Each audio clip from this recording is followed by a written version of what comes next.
Alrighty, guys, welcome back to another episode of Failing Forward. With me today is someone that, honestly, man, I want to get right into it because I feel like we were having just a great conversation just a moment ago, and I don't even want to waste time with an introduction. It's Alberto Nunez. How you doing, man? Hey, I'm doing good, man. Doing good. Life is hard but good, man. Hard but Yeah. good. Hard but good. That's kind of similar to what we were just talking about. Yeah, How strange is that? But guys, Alberto is someone I've actually had on my list to bring into the studio for quite some time. Because I think you are one of those people. One, I know you have a growth mindset. You're looking for opportunities to be a more educated, more efficient person. Am I wrong to say that? No, yeah. My own way, absolutely. Yep. Absolutely. Yep. But also you've been through some sufficient hurdles in order to achieve the success you have now in life.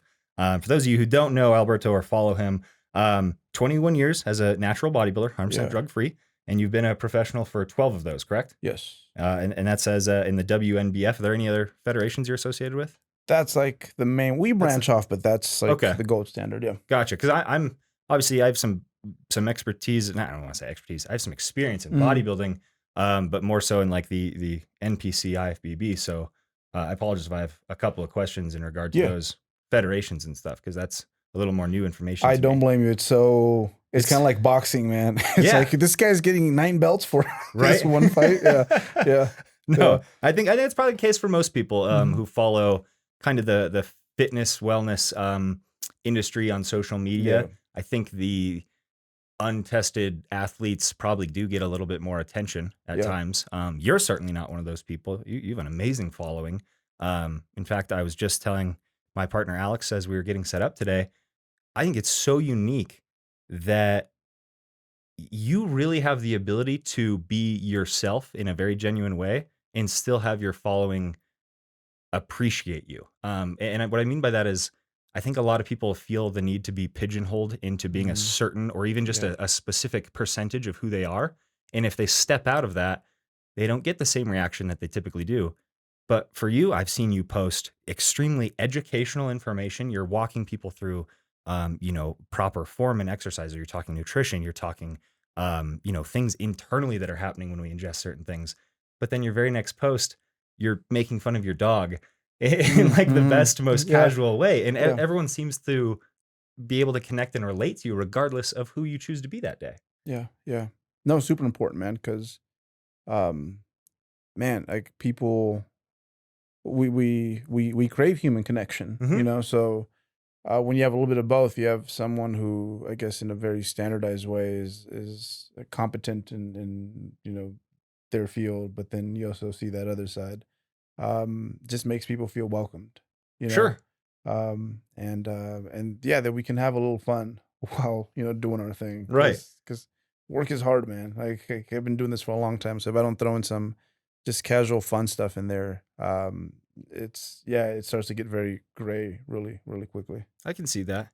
Would you say that the ability to just be you on social media is what kind of allows you to have longevity in that area of your life? Because I feel like if you're always feeling like you have to be a certain person, Mm. it can grow more tiresome, exhausting, and more like, I guess, just like unpassionate. Like you feel like you're doing it for someone else versus like just being yourself. Like is that true to say? Yeah. I mean, because the whole bodybuilding thing, I mean, to start with, it was kind of an expression of myself. Mm-hmm. It's like sport meets science meets art. So it's a blend of things to Yeah. begin with. And I didn't want this to be just like some assembly line gig. So, we started to do it that way, and then it just kind of stuck. And at this point, I just couldn't see myself doing it any other way. And we're just talking about my friend Timberwolf Kane, Mm-hmm. who, man, like it's funny, he's like the older Filipino man version of myself. Uh, and I remember when I first started bodybuilding, he was in the master section of the bodybuilding.com forums to begin with. So this dude's like been around for a while. Yeah. And still to this day, it's like He's still doing it. he's morphed and he's evolved. And I think that's part of it. People want to see your physique change, right? Sure. But also like that person grow as well. And I think if you look at him, you see a lot of that. And I think if I have some diehards that go back like way over a decade, and same thing, they're like, oh, I've seen you kind of Yeah. grow in many different ways, and that's what it's all about at the end. That's a unique perspective. That's a very unique perspective. I think people, they do get a little bit hyper focused on what they're posting, how it's going to be received. Um, I mean, I guess if you do hold that a little bit closer to your sole intention of I'm just showing my growth, Mhm. regardless of what it is, Mhm. whether it's intellectually, physically. Um, I think just that attachment to almost just a sense of pride of what you're doing, regardless of what it Yeah.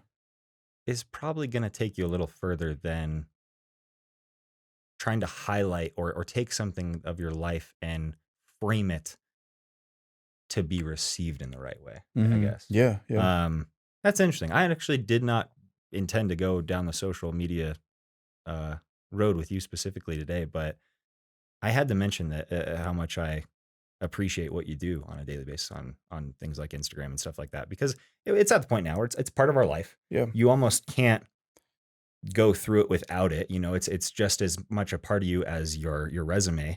Yeah, Black Um, Mirror, man. Like yeah, it that one is. episode where everyone was getting like the likes, and it was like the Hmm. social Yeah, I do reputation. remember It's that one. like, That was a weird one. yeah, That yeah. was one you kind of like you're watching and you're intrigued, but you're also like, I don't like this. It's like someone poking your belly button's what it felt like. Yeah, It's like, right. oh, you're not hurting me, but That's no. a weird analogy, but I love that. Um, but I know you've hosted podcasts before. You guys, so you I want to back up actually. Mhm. So you have a coaching surface that you own and helped found as well, 3D Muscle Journey. Mhm. And on their website, they have a huge list of blogs, of podcasts, really, really cool information. I've been diving headfirst into it this last couple weeks to prepare for our time together. And I found myself just listening to content more than I usually do on a daily basis because I was genuinely enjoying it. But you're very familiar with this environment, you know, either being the host or a guest as well. And I would imagine most of those circumstances kind of revolve around Alberto the bodybuilder. You know, am I Yeah. correct to assume that? Yeah, You no, know, absolutely. they want to get to know you as the bodybuilder and learn from you. Um, and I think that's fantastic. Today, however, I do want to focus on Alberto the bodybuilder, but a little bit more about not only what made you as Mm. the bodybuilder, um, but maybe even a little bit about how you see yourself Mhm. in Mhm. that sense as well. Because I think there's a lot of lessons for people, even those outside of the fitness and wellness industry, to learn from someone like you.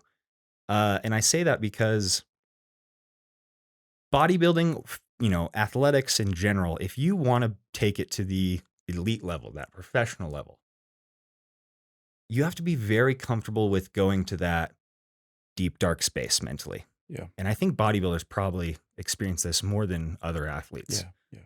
because you're literally intentionally bringing yourself to a point where physically you're in a deficit on a nutrition side of things. So that doesn't make you feel super good.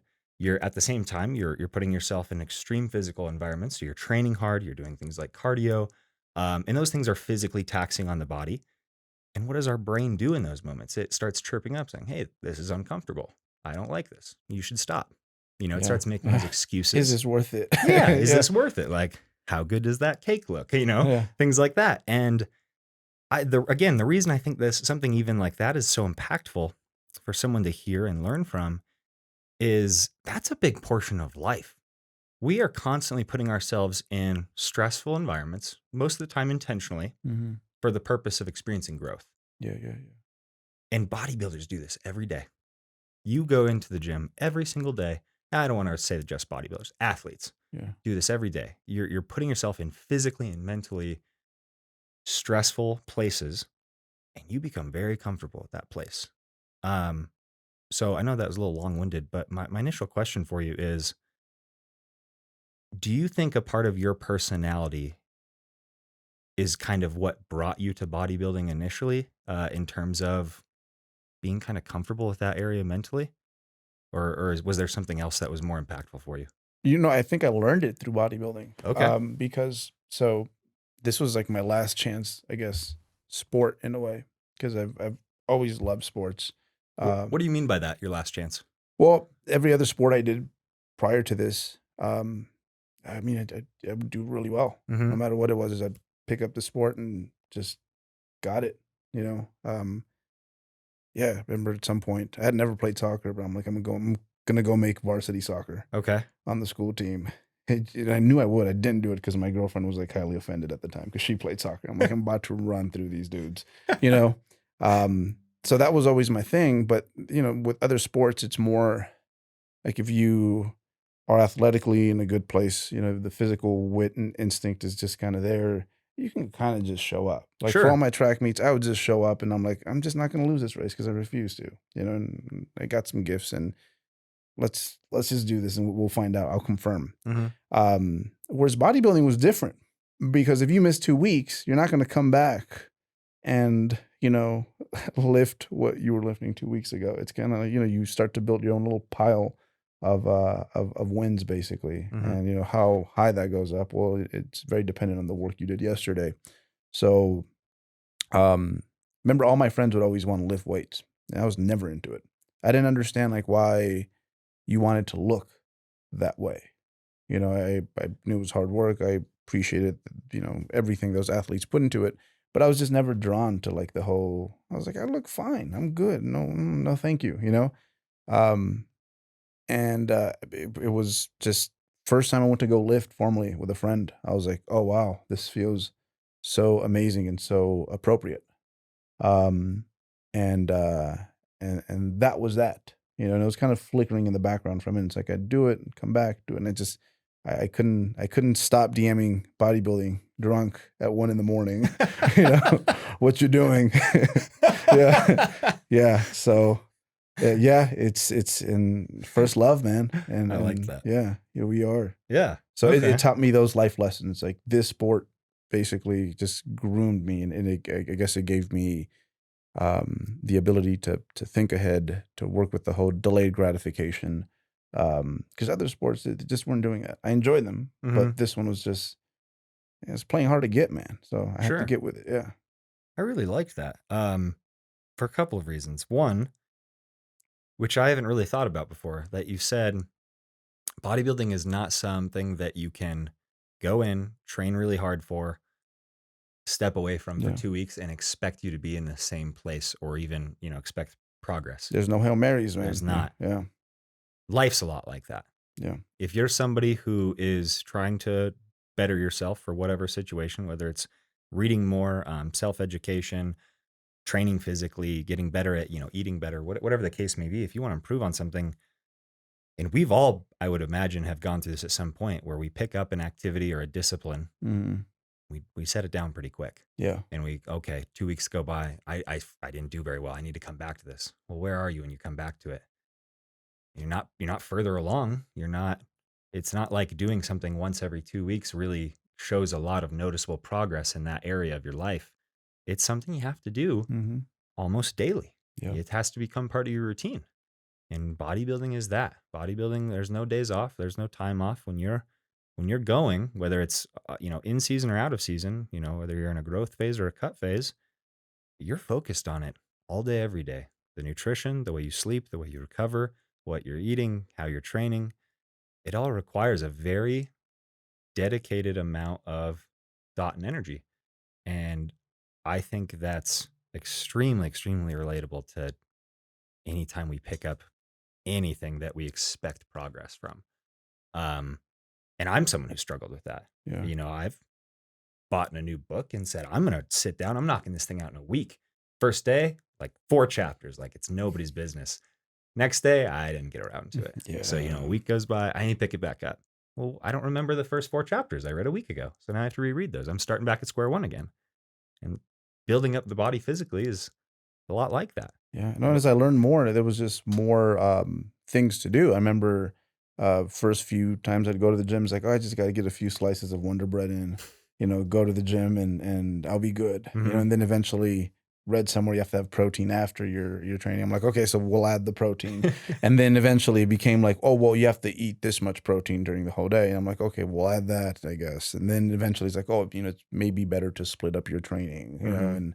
and what, like small protein feedings are. So the rules kept being added, Right. and initially that was really hard to work with, but then eventually it just started to become like small victories. So, it gives you juice, right? So, like, now, even now, it's like my training's going well, I'm hitting Mhm. my meals, doing everything I'm supposed to do. It's kinda like it empowers you and it builds momentum so that as you're pursuing these other things in your life concurrently, like, these small victories kinda help juice you up, like Of course. cramming some chicken and rice before you, I don't know, head into here maybe, Uh-huh. right? Maybe I did that right before I headed into here, right? Maybe I didn't. It's kinda weird, but eating chicken and rice in a parking lot, um, We've but all been there. but it juices you up. You're like, "I'm Yeah. taking care of business, I'm handling my stuff." Mhm. And what was at some point a burden, like, at some point, eventually it became, just a great source of confidence to Mhm. because I'm like, "Most people wouldn't put up with this BS," you know? And, like, here I am, like, worried about, I don't know, said chem class or something, you know? It's like, "Y'all wouldn't do this. Y'all can't do this. Y'all can't Mhm. hang." So it's not in a pompous way, but it's just giving myself credit for all the little things that we have to do to have the bodybuilding Mhm. thing go right. Well, and the reality of it is, you on day 1, 20 years ago, wouldn't handle the discipline that you Yeah, have now. yeah. You said it yourself. You had to implement it block by block, Mhm, step by step. And by sticking to that first discipline, you create more confidence. Now that second piece of discipline comes in, create more confidence, create more confidence. And that's again a beautiful analogy for how we pursue anything. mhm. And that's actually why I personally I take cold showers in the morning. Yeah, Now I'm not a man about it. I yeah, turn it hot first. I yeah, get in, soap up, get yeah. comfortable, and then before I get out, get under the water and I crank it all the way as low I as it'll saw that go. method. I can go Yeah. with that, yeah. And some people they're like, cold showers for tightness of the skin or immune system support, all these things. There's a lot of different benefits about it. For me personally, those other things are great. I like starting my day doing something I don't want to fucking do. Yeah, You yeah, if you if you have the mental yes. fortitude to do something that doesn't sound good, that your brain is immediately going, "No, I Mm, don't wanna do this," but you follow through, guess what? The more you do that same activity, it gets easier and easier to do. And you're reaffirming to yourself, you're creating the mental connections that you can do hard shit. yeah, And you did the same thing, implementing each of those blocks little by little. Okay, I need to eat more carbs before exercise. I'm going to do that. Great. A little while later, you learn you needed to eat more protein. So you started implementing that. And implementing each of those new blocks becomes easier and easier and easier because you've already proven to yourself that you can do this before. You can implement new things, new disciplines. And again, I just think there's a lot to be learned about ourselves if we're consciously and intentionally willing to put ourselves in difficult situations, even very minor difficult situations for short mm, periods of time, um, in order to build up that confidence, in order to build up that discipline, and making it easier to approach tough situations in the future. Because if you think about it, fear works in the exact opposite way. You're uncomfortable about the thought of doing something, you decide to avoid it. Whether we mhm. create an excuse or just avoid it for whatever reason. If we come back to that same experience, you already avoided it once. You think it's gonna be easier to try to finish it the second time? Ooh, yeah, yeah, Probably yeah, not, yeah, but it's the same thing in either direction. You either build up that fear, you build up that discipline and confidence. And man, I don't think there's a better analogy for bodybuilding to life than that. yeah. It makes rolling up your sleeves just a little bit more trivial, Mhm. you know? Yeah. Um, Man, it's a hard sport. It is. It It is. really is. Every other sport I did is like you have a good practice, you do your thing, you go home, Mhm. you have your chicken McNuggets and and the day's over. Right. Whereas like bodybuilding, it won't leave you alone, man. Mhm. It's the practice that never ends essentially. Yeah. Absolutely. That actually brings up an interesting topic. And I think you guys did discuss this on one of your podcasts not too long ago. Um, but we see it more and more often on social media, especially now that this transition of people are becoming a little bit more comfortable with kind of sharing their vulnerabilities a little bit. We see this phrase or this term, body dysmorphia, a lot. Mhm. I would argue that anybody who has stepped foot into the world of bodybuilding has experienced some degree of this in some form or another.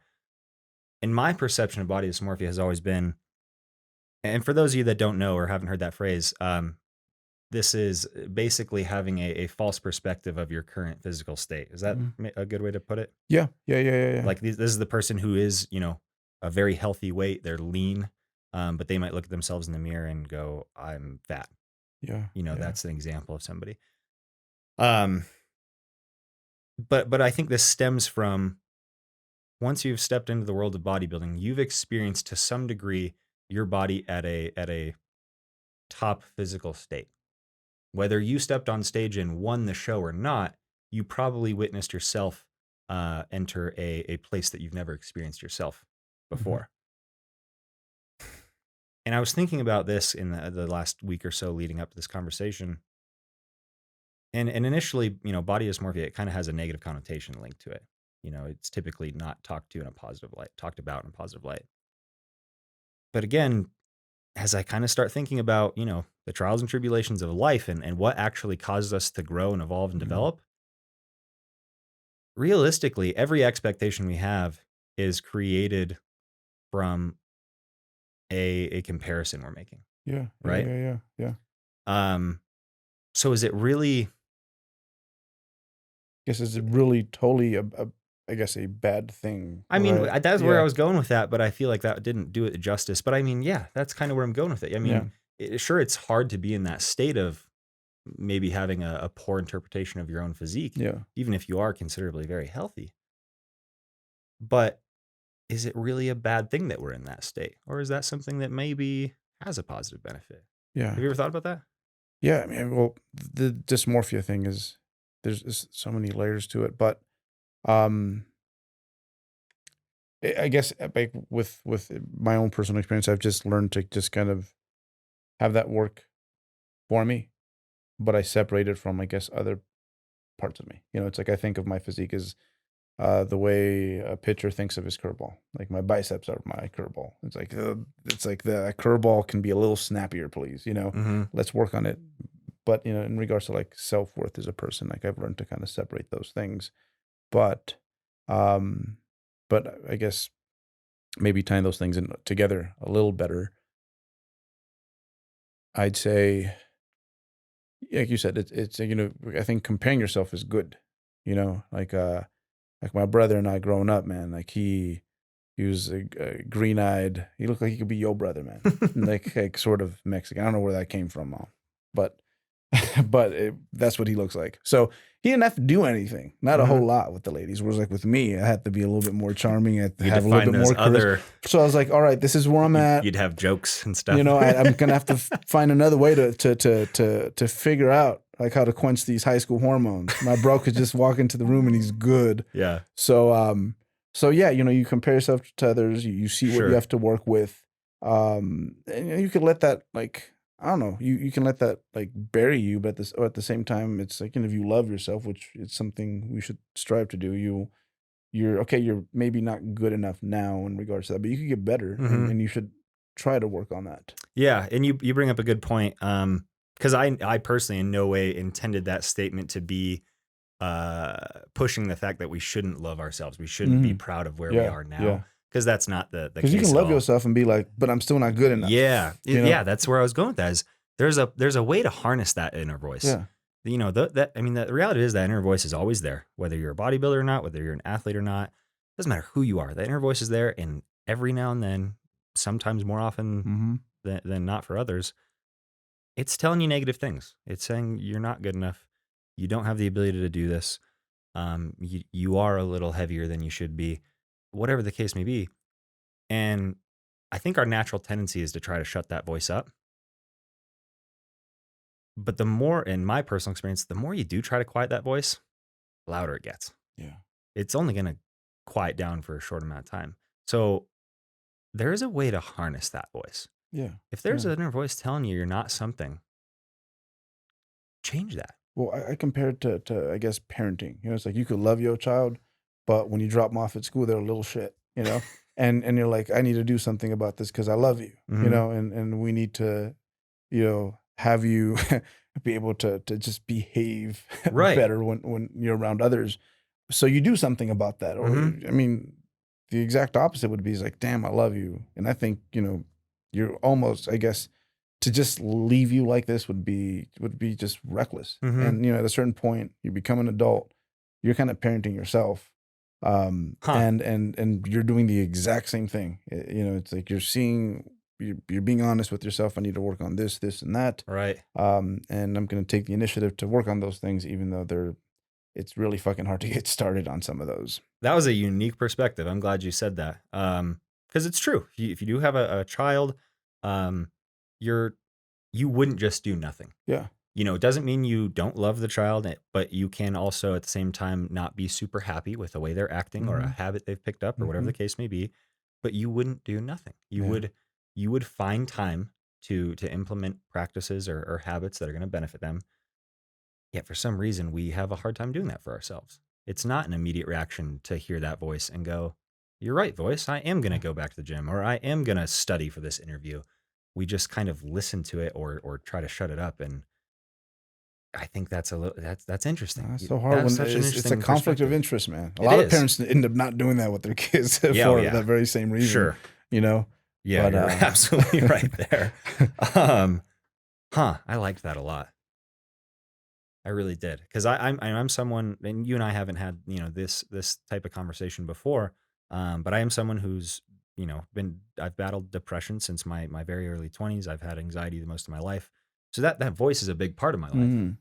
Mhm. And for years, before I was ever confident or prepared to discuss that with anybody, I was trying to quiet that voice. Like I was scared of it. I didn't like what Mhm. it was saying.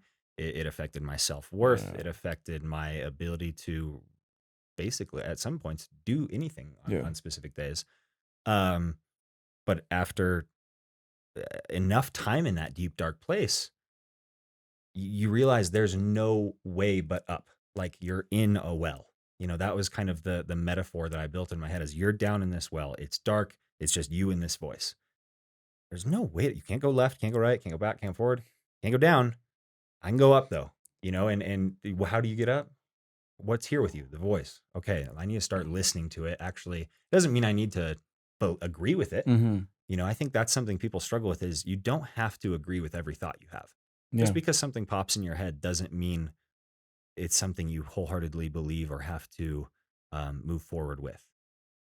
But you can question it. Yeah. You can kind of have that internal conversation, and when something does pop up, you can go, why did that come up? Like, why is that here? Why does that specific thought keep coming up?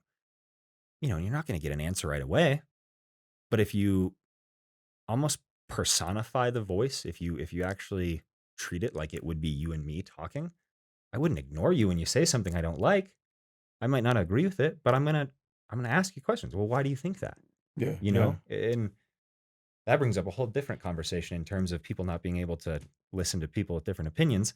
But I think there's value in being able to personify the deep dark place and harness it and use it to your ability to move and grow forward. I think most successful people, if they're just being honest with you, I guess a lot of the same forces that can be distractions at times, they can kind of bury you. Hmm. Um, it's part of what powers them. Like, like there's, I deal with my own things, and quite honest, like the thing that helps me the most is to kind of just like get moving, which is easier said than done. Sure. Like absolutely. But like everyone who I've met who was like, "Damn, you got some game. You've done exactly what you wanted to do with yourself, or at least you're very much on your way to do so."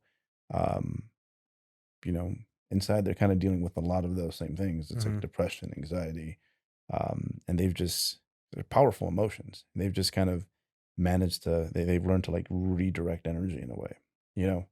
Um, but yeah, like with the whole mental health thing, it's still a little bit more taboo to I think especially for males to discuss. You're absolutely right. Um, but it's like if you don't need hurt and no one's gonna say nothing, right? It's like Hmm. how no one's ever like perfectly healthy, like physically. So, but sometimes when it comes to mental health, it's a little different, Hmm. But um, yeah, the more, at least for me, like with those close connections, like I can, and we've been able to build that sort of relationship. It's just crazy. It's like everyone goes through it to some extent. It's just it's usually kind of left, behind closed doors. So, so yeah, I mean, I tell that to my athletes, especially because you develop that sort of coach athlete relationship. The ones who are dealing with that, I'm like, dude, that's like basically everyone. That's not to to minimize whatever it is that you're feeling. I'm just saying like it's basically everyone. So Mhm. don't feel like a weirdo about Yeah, that. Like, and I think that's like step one. It's like of I'm course, probably you're not not the only alone. one. Yeah. Yeah, and that's an interesting we're at an interesting point in that industry as well because it is becoming a little bit more mainstream, Hmm. because of social media Hmm. in a big part. Um, but we have more athletes doing amateur bodybuilding shows now. Even if you wanted to branch out to like things like CrossFit and these other forms of physical fitness, we have just more competitions in general in that sphere, and people love to watch it, they love to experience it through social media, but they also love to be a part of it. So it's been a great thing for the industry as a whole. I even wonder if like the fitness and health industry would be what it is today without uh, social media itself kind of highlighting it or Yeah. shining that light Yeah. on it. Yeah. Because it gives people an opportunity to show their progress, as you were talking about earlier. It gives them an opportunity to say, like, look what I've done, look what I Yeah. can do. Like, and that's a good thing to highlight. Like, people should be proud of their accomplishments, especially their physical ones. Um, That's gotta be good or bad, man. Because I remember. yeah, it's a tightrope at that So, point. well, I'm gonna age myself, man, because I remember when MySpace came out, and you're just out Oh of high yeah, school, your top and you're eight. kind of you're kind of checking. Oh, you're checking out your homies, seeing like, oh, what you do? Oh my god, she got an internship at the White House, and like here I am eating Captain Crunch in my underwear, man. Right. Like so That's more of a like a mental dysmorphia. Like it's instead like of body, like you're comparing yourself to someone else, right? yeah, yeah, because well, the rat race, in life, like I think your early 20s are kind of that Hmm. way, right? Where like I think you inflate just how much that actually matters, Sure. right? Same thing with fitness sometimes in social media. It's like, man, like this dude's been lifting for 3 years. He's 22 years old and he's like more jacked than I am. And I've Hmm. been lifting for 10 and I've been Right. doing everything right. And he's got horrible form. So it's That little voice sometimes shows up. yeah, So what am yeah, I yeah, yeah. doing So wrong? it's good. I love that about social media. It's made I think the fitness industry is just kind of tailor made for that. But at the same time, yeah, it's sometimes it makes people just not appreciate their own progress and their Sure. own highlight reel. Yeah. Absolutely. And I think a big part of that is just because the pond is bigger now. Yeah, yeah, yeah, Before social media, the only people you were really exposed to are the ones you interacted with on a daily yeah, basis. yeah, yeah. Now Are you you the interact biggest guy with, in the gym or not? yeah. Yeah, that was it. If you're Yeah, the biggest guy in the gym, that you can be pretty confident with yeah, that. yeah, yeah. But now you might be the biggest guy in your gym, but you go on social media and all the people you follow are a little bigger, Yeah, yeah, yeah, So it just kind of puts us all into a collective pond, yeah, for lack of a better yeah, description. yeah. But no, I think there's good things and bad things for it. Um, the ability to connect with people, the ability to see what people are doing, in terms of new business, new ideas, Hmm. um, that our ability to get exposed to those things and learn through them together and just see and witness that innovation and progress on a faster pace. I think that's beautiful. Yeah. But yeah, there for every good thing about it, there's probably a dozen not so great things about it as well. Hey guys, we're taking a short break from our episode to remind you that season 1 of the Failing Forward podcast is brought to you by Atlas Nutrition. And today, guys, I have a brief special guest in the studio with me today. It's Atlas Nutrition coach, founder, and owner, Tony Polidoro. Tony, welcome back in, man. How are you? What's up, man? Thanks for having me back. Absolutely, brother. Super happy to have you here. Guys, to be completely honest with you, in light of what this show stands for, transparency, vulnerability, learning from each other, I wanted to invite Tony back in and have you guys hear our conversation about where this partnership came from and why it makes sense. Tony, would you mind sharing in your words um, what drew you to following through with this partnership? Oh, of course, man. Yeah. So when you approached me with the idea of this failing forward mentality, I just truly believe that it aligns very well with Atlas Nutrition's approach of helping people achieve a healthy mind, body, and soul. Absolutely. And that's something that really, really sets you guys apart. It's more than just nutrition plans, more than just exercise plans. They want to help you as a client grow from a mind, body, and soul perspective, from really every aspect of life. And I can say confidently, I'm assuming that's from a lot of your own experiences growing up and how you found fitness and what it meant to you. That's one of the reasons you and I have such a strong relationship is we kind of both found fitness in terms of what it did and benefit towards our mental health. Yeah. And you guys do an amazing job with it. I can speak from personal experiences as well as what I've witnessed. I mean, you guys have done some amazing things. You've created great partnerships with your clients. Heck, I've seen clients make it all the way to the national stage in terms of contest prep, and I've seen first time people in the gym fall so in love with this that they change their career paths entirely and become a coach of yours. Yeah. And it's truly been amazing. That's a testament to what you guys do, the level of care and personal connection you apply to your time with your clients, and I really just respect what you guys do. And to Thank be you, honest, man. I couldn't think of a better person to partner with for this first season. It's been amazing. We're excited. Absolutely. And you mentioned when you came in that you guys actually have been thinking up something additionally for our audience. What did you mean by that? Yeah, of course. So obviously, with the idea that your audience is very invested in wanting to change their lives, we want to support that and offer an exclusive discount to the Failing Forward audience. That's awesome, man. So what you're saying is our audience is going to get exclusive discounts to some of your programs that you offer? Yes. Oh yeah. my gosh, this is huge because this is not something you guys do. You see and believe in the value of your programs and your services. So sales really aren't much of a thing in your business typically. No, we rarely discount because, again, we believe in the value, right? Absolutely, this But is huge. Want to make a difference. And where could our audience find more information on this if they were interested in learning more? Of course, yeah. So, reach out to us at our website, atlasnutritionllc.com, or Instagram at Atlas Nutrition Official, and mention that you're coming our way from Jared at Failing Forward. This is awesome, man. I can't thank you enough for offering something like this to the audience. You're absolutely right.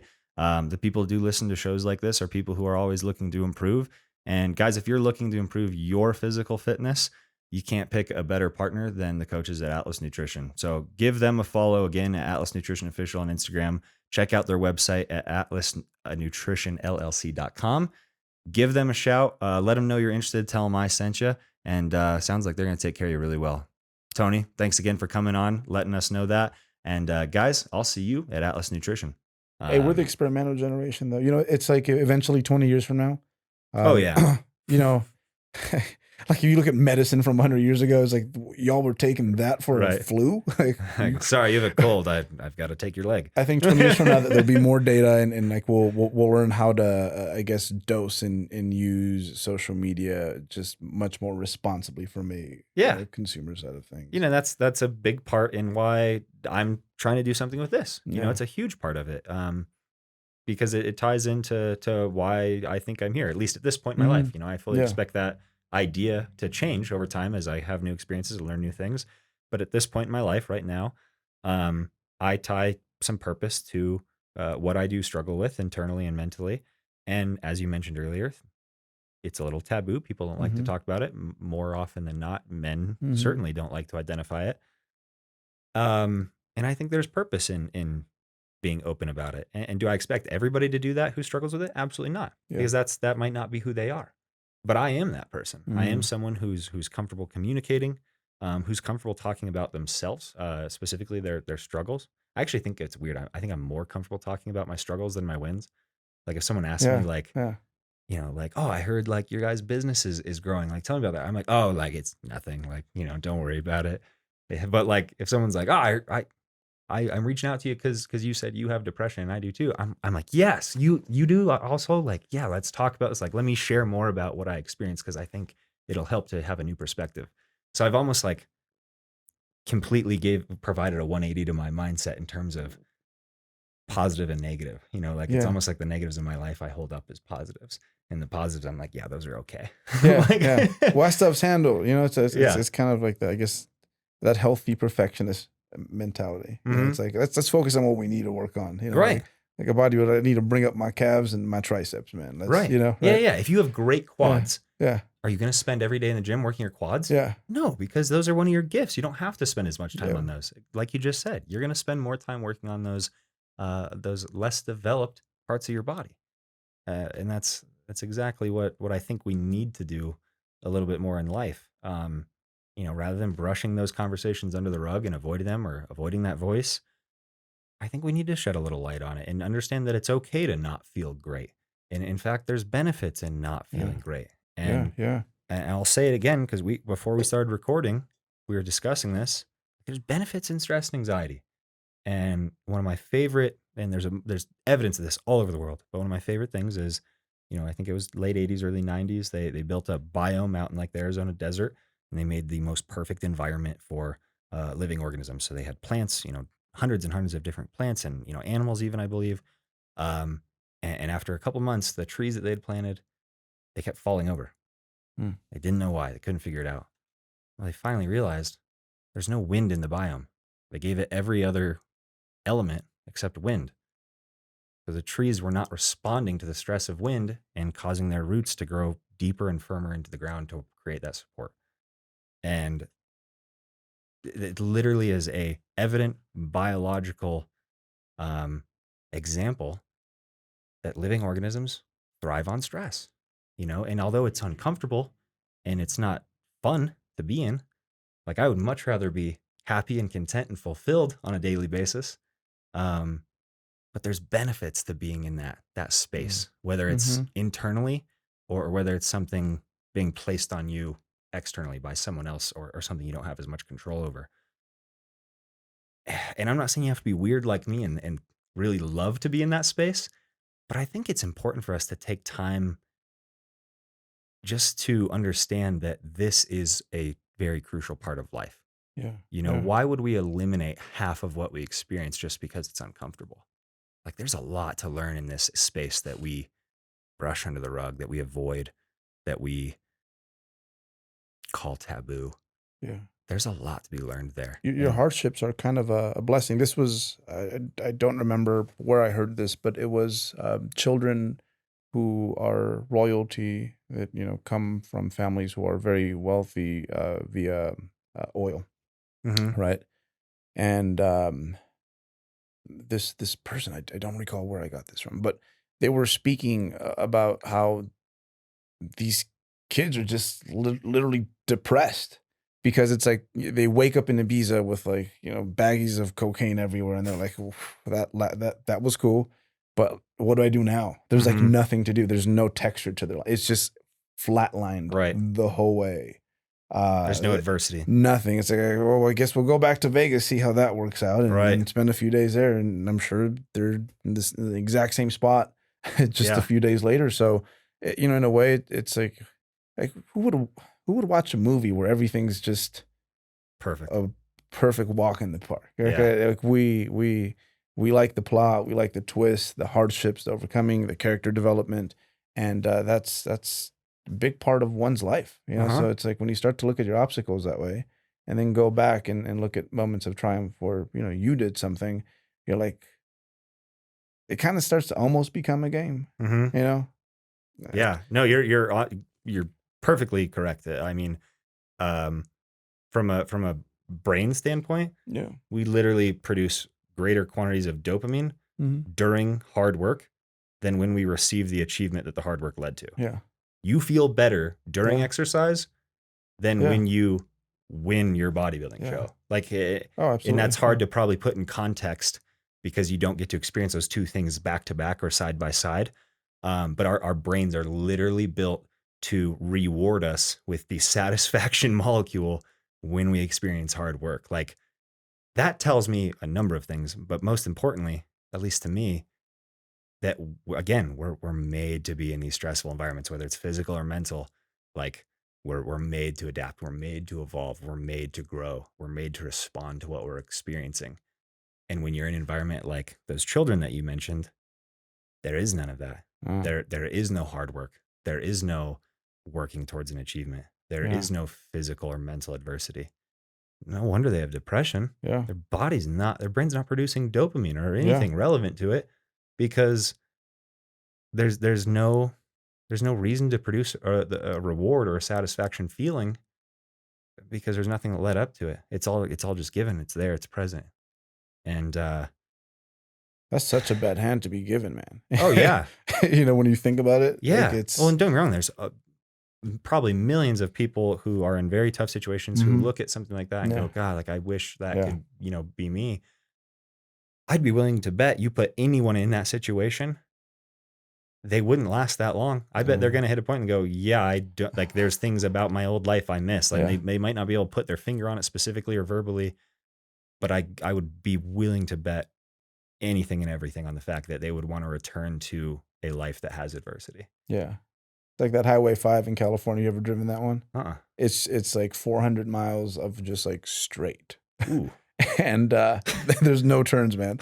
And you're like, I'm going 95, but this is not helping me Right. at all. Yeah. Like yeah. you need some action. Can I get a turn? Yeah. Can I different get a change in big rig scenery. falling asleep or something? Yeah. Something. Oh man. Yeah, I think and again, I think there's signs that show us that we are moving in the right direction. Mhm. Because people are starting to understand that easy isn't always best. And I think we're going to have this realization a little bit more significantly in the coming years, because we have so many tools at our fingertips that make life very, very easy.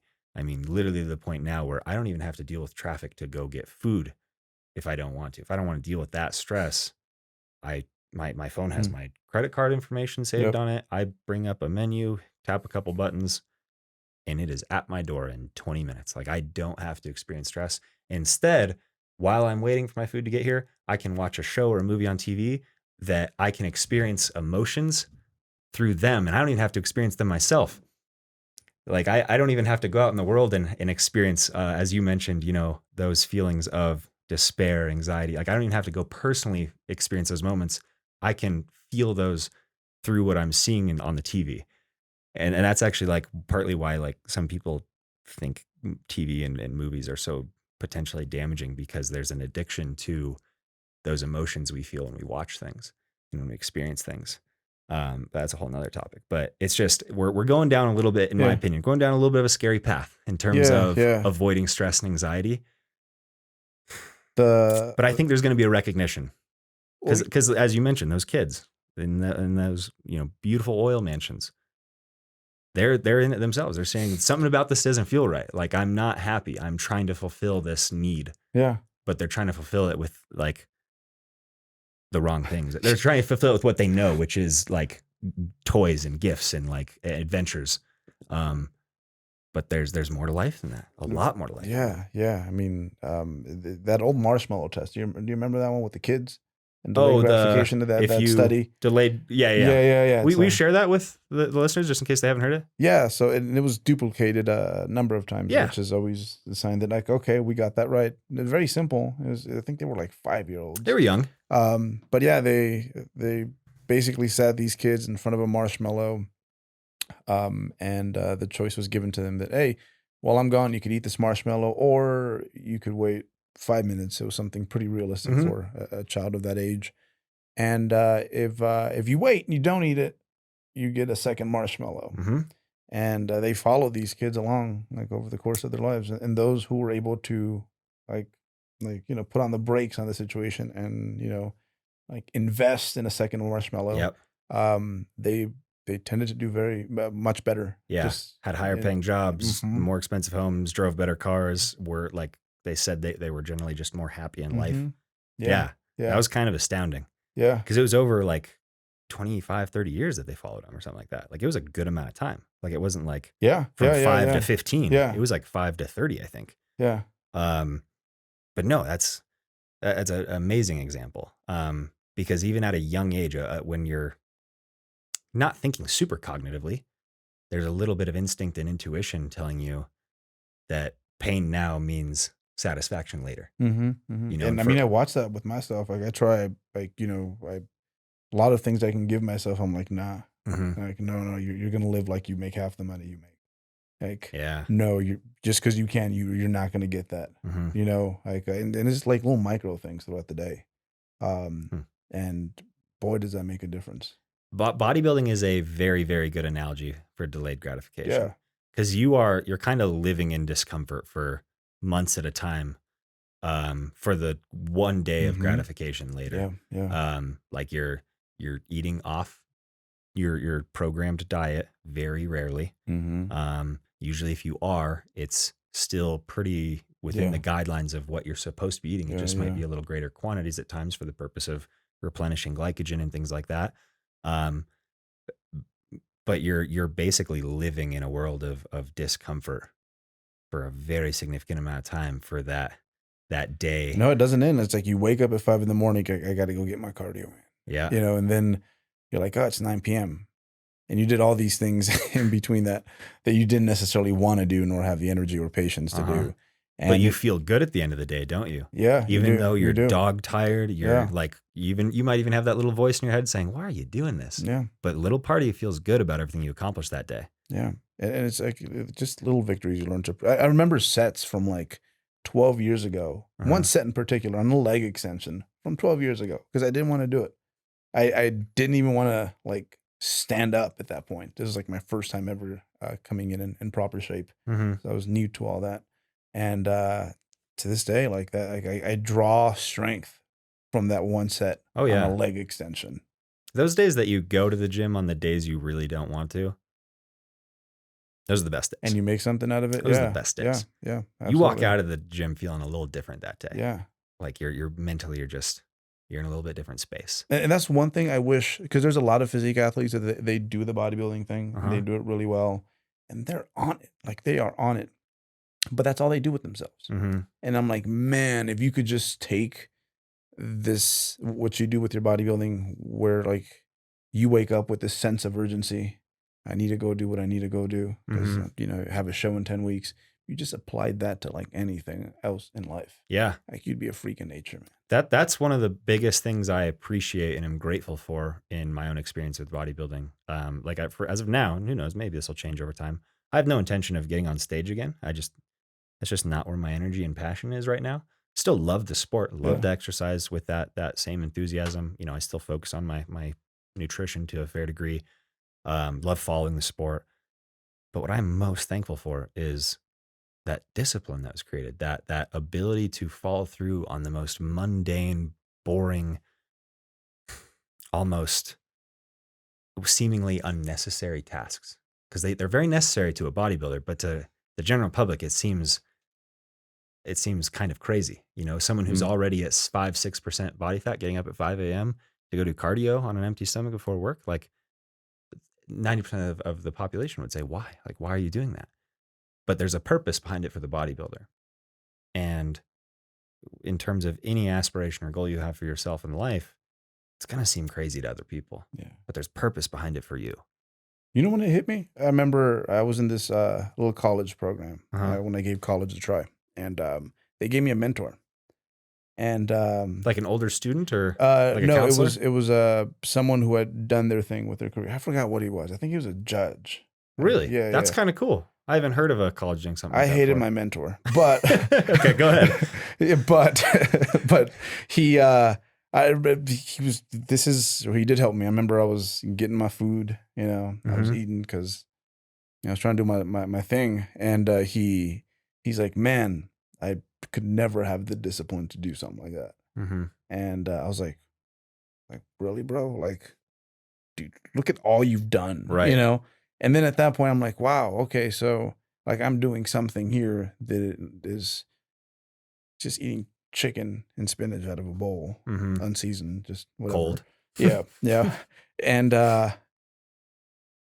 to hear him say that, it's like, oh, okay, so I can do something maybe, not that maybe you can't, I'm sure he could, but it would take a lot, you know? And here I am like struggling to get in like my study time, you know, like just do everything that was asked for me via that path. Right. There was so much resistance.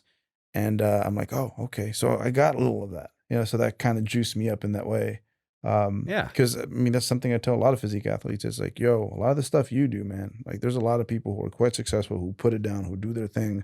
They'd be utterly shocked at everything you do so that things can go as well as possible.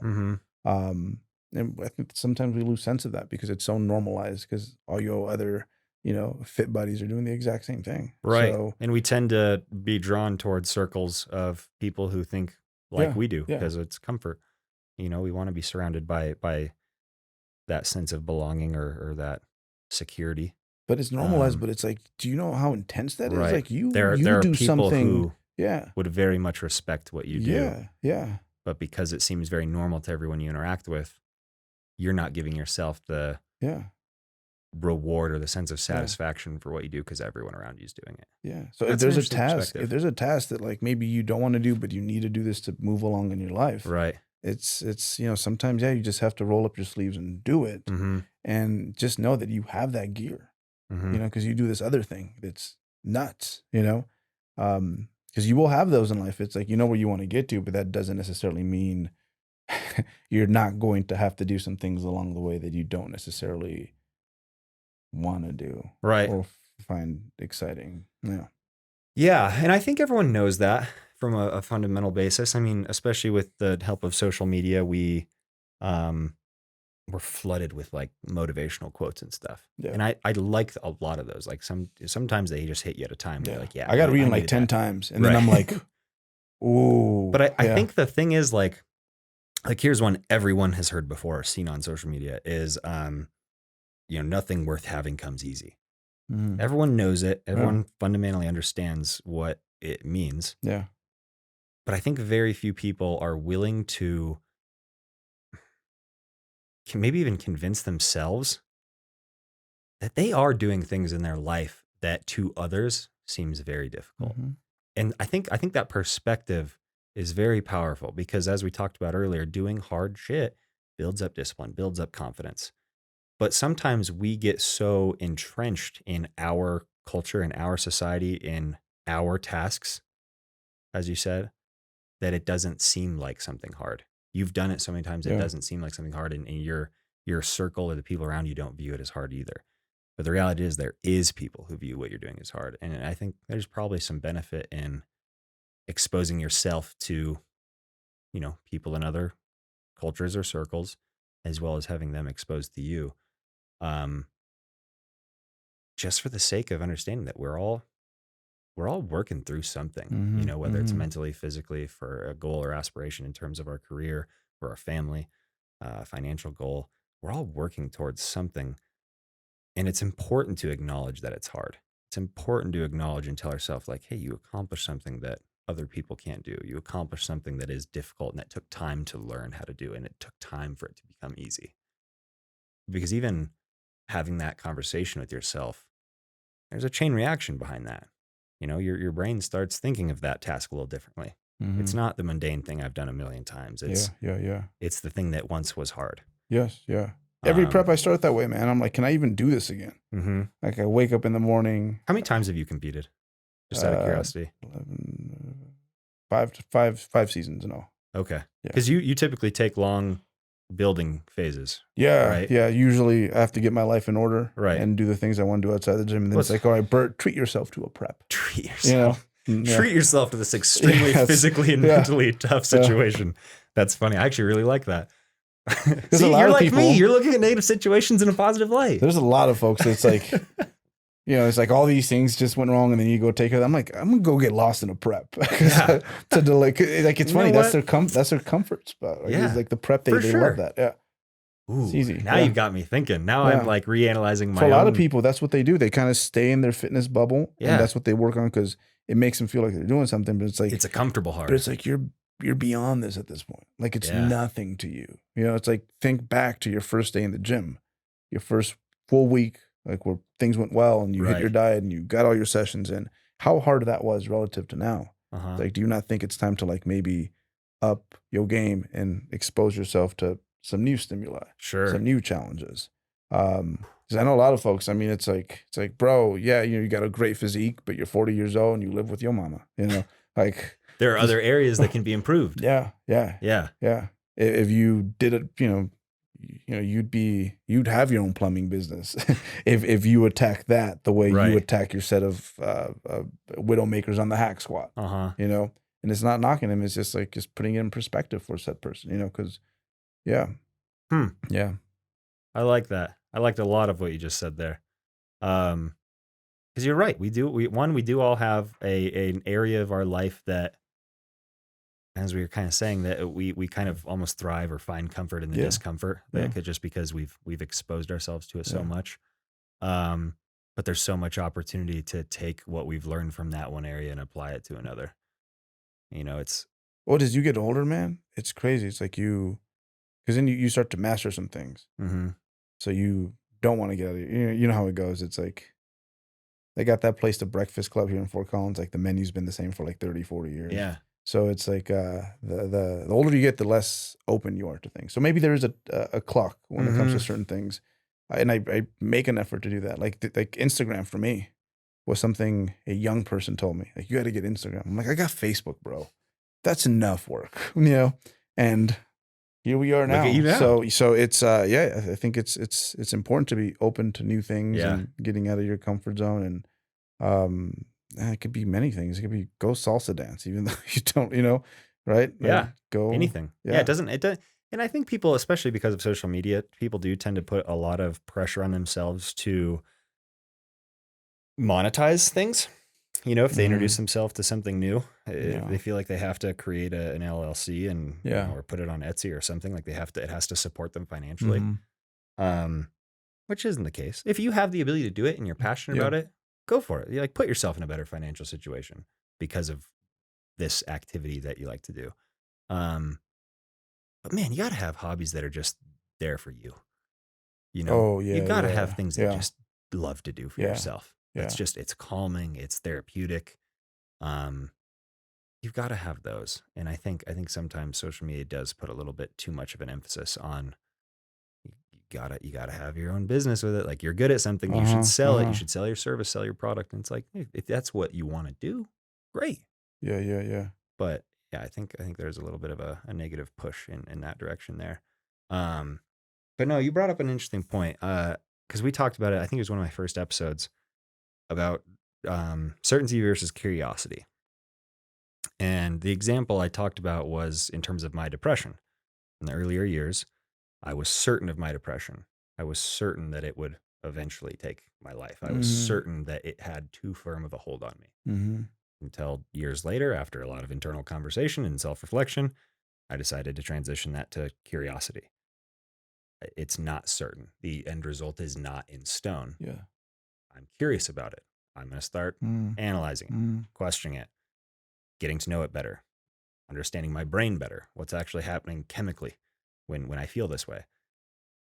And as you mentioned, as you get older, you get very, very comfortable in the things you master. Yeah. And we get certain. We get very, very certain.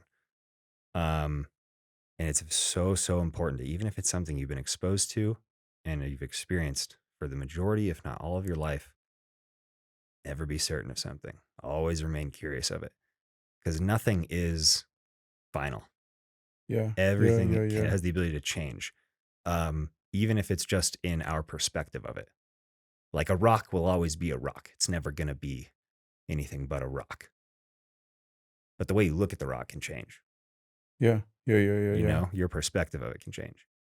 See, now I'm actually wrong, because over time elements break down the rock and it can become like sand and shit. So it actually can change. And then the sand can become glass. So everything can change. But I guess, because I guess what I'm getting to is, although we over time continue to get more and more comfortable in these things that we experience and practice, there's a little bit of a danger of being very, very certain of our abilities, very, very certain of our zone, our space. And it's just always important to maintain that open mind, even if it is something we know better than anyone else. I've always, like, now I've cherished it, the whole, like, kind of being zigzaggy with my level of competence when it comes to things. Like, right now I'm kind of in a place where I'm like, man, I'm not as competent as I should be or want to be when it comes to what I actually do for a living, you know? Yeah. And you could look at that as like, damn, I've been sucking all these years and no one told me. Or it's like, wow, I have all this growth ahead of me. Yeah. Look at all this room above. Yeah. So absolutely. it's fun to, like, find out now that it's like, oh, there's something lacking. Or Yeah. There's no fun in certainty.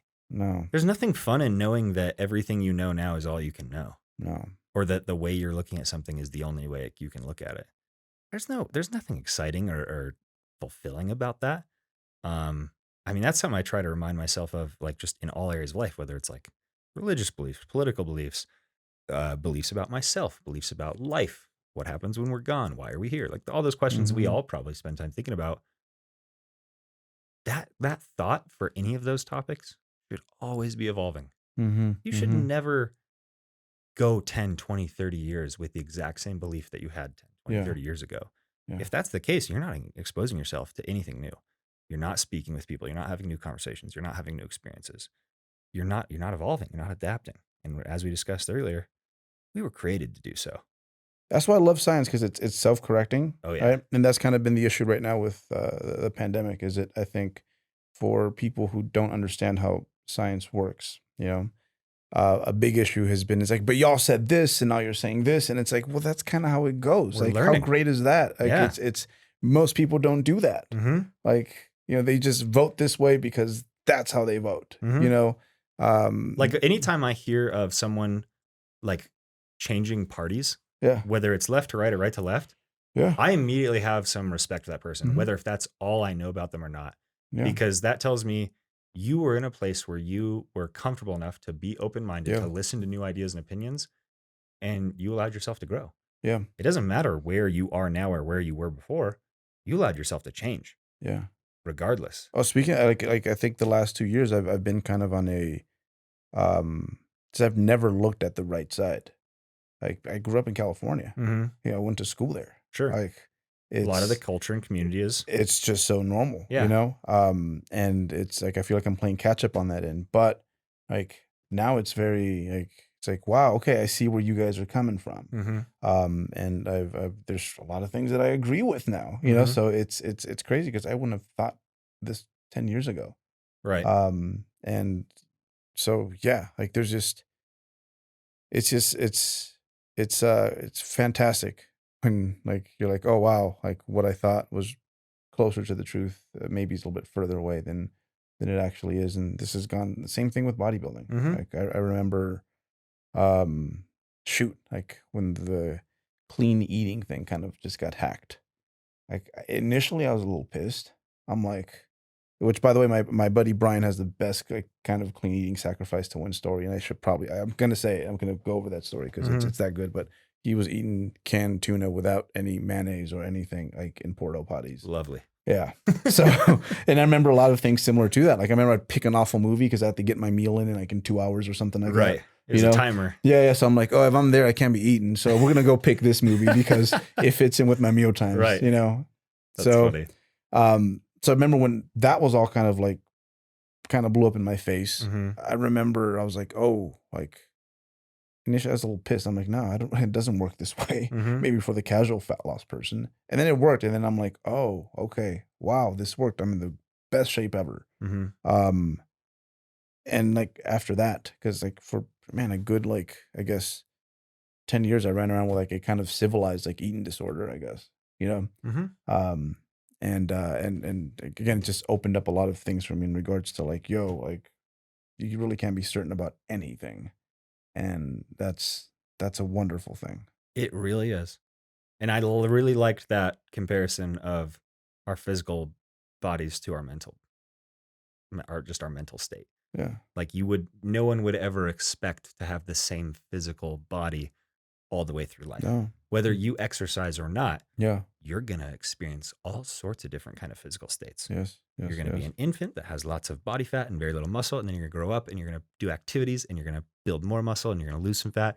And then we get a little older and we become more sedentary. We're going to put a little more fat on and we get older and, so on and so on. We're always changing physically. And everyone understands that, Mhm. whether you're in the physical wellness space or not. Why in the hell would we just create one little box for our mental beliefs to be in? Yeah. And we expect that box to be the same the whole time. Yeah. Yeah. No, it should always be changing. Yeah. Always, even if it's just varying degrees. Like if you're not changing in terms of beliefs or ideas, you keep yourself in a very small world mentally. That end of year review for me is always so important. It's like, oh, so what did you learn this year? Yeah. And it's crazy if you really are about that, like just how much you can change from year to year. Mm-hmm. And even more so when you actually start to pursue it on purpose. But it doesn't even take a significant change to Mm-mm. feel significantly different. Yeah. Like let's look at bodybuilding for a second. Yeah. You used the example earlier of having like your calves being an underdeveloped part of your Yeah. body.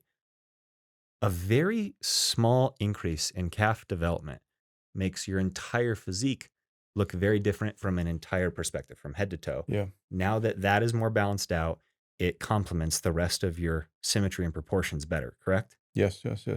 So why can we not assume the same thing for our mental state as well? If even over the course of a year, just one tiny little thing changes in terms of our perspective of life or anything, that can have a really monumental shift in how we look at the whole world, even though it's just this one little thing that changed. So I think there's a lot of ability for us to just, again, have that satisfaction Yeah. feeling Yeah. through very small change, Yeah. very small progress. Well, a little adjustment over time is like, we can kind of be walking in similar directions, right? Yeah. With slightly different trajectories, and we can be in a totally different place. Like, Yeah. we're just get to walking. So Right. same Over thing time, with, that distance between us Mhm. becomes greater and greater and yeah. greater. So little things, they'll definitely impact where you're heading. Mm-hmm. Wow.